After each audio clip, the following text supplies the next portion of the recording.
নমস্কার বন্ধুরা, welcome to ঝাল মিষ্টি। আজ আমি আপনাদের কুমড়োর এই নিরামিষ স্বাদের রেসিপিটি বানিয়ে দেখাবো। তার জন্য প্রথমে কড়াইয়ের মধ্যে কিছুটা পরিমাণ তেল নিয়ে তেলটা গরম হওয়ার জন্য দিয়ে দিলাম। তেলটা গরম হয়ে গেলে এর মধ্যে ফোড়নের জন্য কালো সরষে আর একটা কাঁচা লঙ্কা দিয়ে দেবো। ফোড়নটা ভালোভাবে হয়ে গেলে এর মধ্যে আগে থেকে কুচি করে রাখা কুমড়ো নুন হলুদ দিয়ে ভালোভাবে ভেজে নিতে হবে।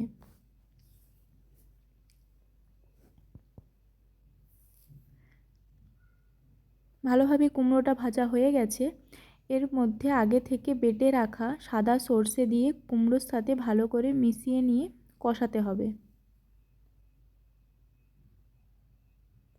ভালোভাবে কষানো হয়ে গেছে।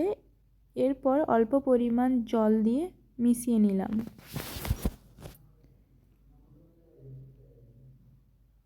এতে অল্প পরিমাণে চিনিও দিয়ে দিলাম।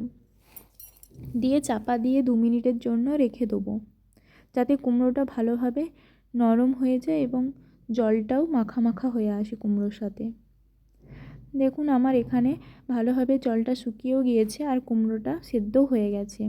এরপর উপর থেকে ধনেপাতা কুচি দিয়ে নামিয়ে দেবো। আপনাদের যদি আমার এই কুমড়োর ছেচকি রেসিপিটা ভালো লেগে থাকে তাহলে অবশ্যই কমেন্ট করে জানাবেন।